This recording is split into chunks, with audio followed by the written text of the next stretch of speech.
आज हम विज्ञान विषय पर एक क्वेश्चन का विश्लेषण करेंगे, यानी कि उस क्वेश्चन के बारे में सारी की सारी जानकारी निकालेंगे। ठीक, यानी कि उसमें कुछ रह नहीं जाए।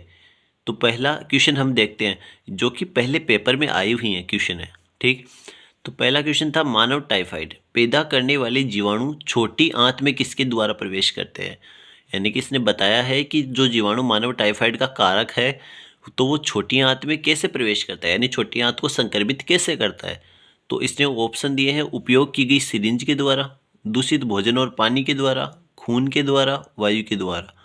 कुछ यही तो संक्रमण के कारण होते हैं कि हमने गंदा खाना खा लिया, गंदा पानी पी लिया, या फिर हमने खून जो संक्रमित था उसी को दूसरे आदमी में चढ़ा दिया। ठीक है, या फिर वायु में संक्रमण फैल गया और वो वायु किसी दूसरे ने ग्रहण कर ली। ऐसे ही सुई किसी पे उपयोग की हुई थी संक्रमित, और वही किसी और पे लगा दी। ठीक है, तो स्टेनोग्राफर एग्जाम 2024 में पेपर फर्स्ट में एक क्वेश्चन देखने को मिला, लेकिन पेपर फर्स्ट में ही सेम इसी बीमारी के बारे में एक पर्सन और देखा। ठीक, कि टाइफाइड मेरी उपनाम किसको दिया गया। ऑप्शन थे मेरी चेंग, मेरी मेस्कोम, मेरी कोम, मेरी मेलोन। ठीक है, तो टाइफाइड रोग के बारे में दो क्वेश्चन एक ही एग्जाम में पूछे गए, इसका मतलब हमें टाइफाइड रोग के बारे में पढ़ना पड़ेगा। ठीक, तो हम देखते हैं कि इनमें कौन से ऑप्शन सही हो सकते हैं। तो इससे पहले हम टाइफाइड रोग के बारे में थोड़ा जान लेते हैं। ठीक, तो टाइफाइड के बारे में देखो, जीवाणु जनित बीमारी है, तो ये तो इसने प्रश्न में बता दिया था कि जीवाणु। ठीक है, प्रश्न में इसने नाम ले दिया था। फिर देखते हैं कौन से जीवाणु के द्वारा, तो साल्मोनेला टाइफी। टाइफाइड का जीवाणु क्या था, साल्मोनेला टाइफी। टाइफाइड को और किस नाम से जानते हैं, तो मोती झर्रा, इसे पानी झर्रा, मियादी बुखार और आंत्र ज्वर, यानी कि आंत में होने वाला बुखार है। ठीक है, तो ये भी इसने खुद बताया कि छोटी आंत में ये होता है। आगे देखो, प्रभावित अंग, कौन सा अंग प्रभावित होता है, छोटी आंत, जो कि इसने प्रश्न में खुद बता दिया है।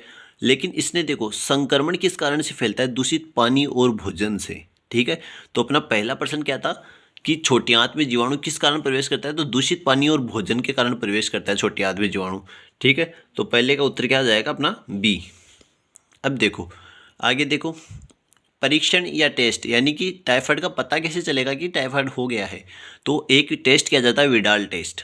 ठीक है, टाइफाइड के बारे में एक महिला का नाम आता है कि मैडम मेरी मेलोन का संबंध किस रोग से है, तो टाइफाइड से है। ऐसा क्यों, क्योंकि सर्वप्रथम इसी महिला में टाइफाइड को पाया गया। ऐसा नहीं है कि इससे पहले किसी को नहीं हुआ, इससे पहले भी किसी को हुआ होगा, लेकिन सबसे पहले इसी महिला में टाइफाइड रोग को जांचा गया। तो इस महिला में पाया गया, इसी कारण इसका नाम आ गया कि मैडम मेरी मेलोन का संबंध किससे है, टाइफाइड से। इसीलिए यहाँ पे बोला है टाइफाइड मेरी बोला है।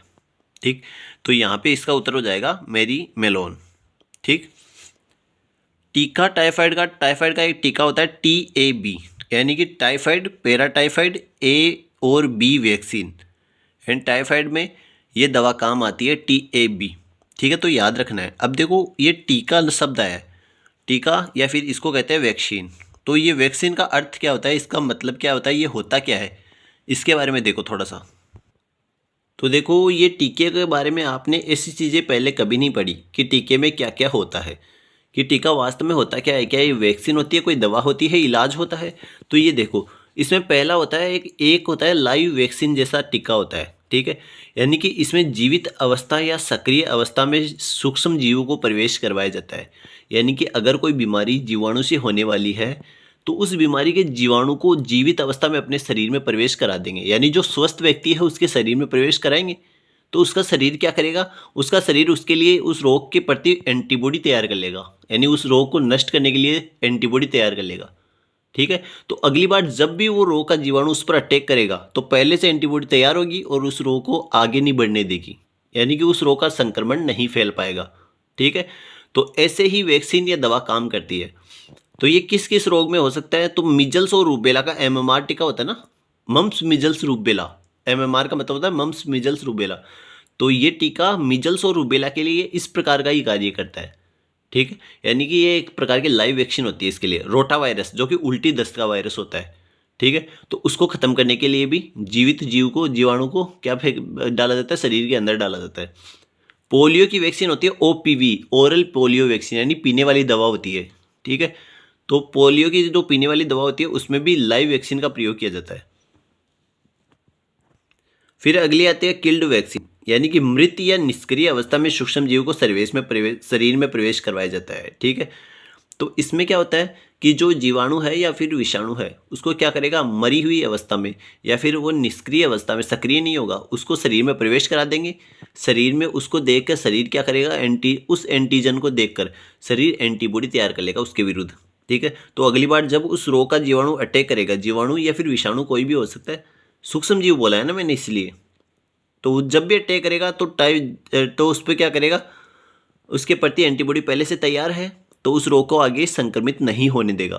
ठीक, तो इसमें जैसे कि रोग आते हैं टाइफाइड, हैजा, पर्टूसिस, रेबीज, आईपीवी पोलियो की वैक्सीन है। ठीक है, इसका मतलब ही ये होता है इनएक्टिवेटेड पोलियो वैक्सीन, यानी कि इसमें निष्क्रिय जीवाणु का प्रयोग किया जाता है। ठीक, अगला होता है टॉक्सोइड वैक्सीन। एक होता है टॉक्सोइड वैक्सीन, तो इसमें क्या होता है, यह एक ऐसी वैक्सीन होती है जो रोग पैदा करने वाले कारकों के विरुद्ध शरीर को एंटीबॉडी तैयार करने के लिए सक्रिय कर देती है। यानी कि टॉक्सोइड वैक्सीन देंगे किसी को तो वो क्या करेगा, शरीर को एक्टिव कर देगा। ठीक है, किसके लिए, कि रोग पैदा करने वाला ऐसा जीवाणु आने वाला है, उसके लिए एंटीबॉडी बना लो। ठीक, तो शरीर उसके प्रति कार्य करेगा और एंटीबॉडी तैयार कर लेगा। तो जब भी उस रोग का फिर से अटैक होगा तो एंटीबॉडी पहले से तैयार होगी और उस रोग का संक्रमण नहीं फैलेगा। तो इसमें कौन कौन से रोग आते हैं, डिप्थीरिया जो कि डीपीटी टीके के अंतर्गत आता है, और टिटेनस जो कि डीपीटी टीके के अंतर्गत आता है। ठीक है, डीपीटी का मतलब डिप्थीरिया, पर्टूसिस और टिटनेस। ठीक है, तो डीपीटी यानी डिप्थीरिया और टिटनेस के लिए ये टॉक्सोइड वैक्सीन का कार्य करता है। अगली आती है डीएनए रिकॉम्बिनेंट टेक्नोलॉजी पर आधारित, यानी कि 2 या 2 से अधिक डीएनए स्रोतों से डीएनए को जोड़कर नया डीएनए अणु बनाने की तकनीक होती है। ठीक है, तो हेपेटाइटिस का जो बी भाग होता है वो डीएनए आधारित रोग होता है। ठीक है, तो इसका इलाज करने के लिए वैक्सीन भी डीएनए आधारित ही होनी चाहिए। ठीक, इसलिए ये वैक्सीन उच्च तकनीकी का उपयोग करके बनाई गई है। ठीक, तो आज आपने जाना कि रोग या जो भी बीमारी है उसके लिए क्या लगाते हैं, टीका या वैक्सीन लगाते हैं। तो वो वैक्सीन भी किस किस प्रकार की होती है। हमेशा हम सोचते हैं कि वैक्सीन का काम होता है इलाज करना, यानी कि उसमें ऐसा कार्य होता है कि वो सीधा सीधा रोगाणु को मार देती है। नहीं, ऐसा नहीं होता। वैक्सीन खुद एक जीव या सूक्ष्म जीव होता है। ठीक, जो शरीर के अंदर प्रवेश करता है, जिसके कारण शरीर उसके प्रति एंटीबॉडी बनाता है और उसका इलाज ढूंढ लेता है। शरीर खुद करता है सारे कार्य, हम बाहर से उसका कोई इलाज नहीं भेजते हैं। ठीक, तो आज का सेशन यहीं पे समाप्त करते हैं।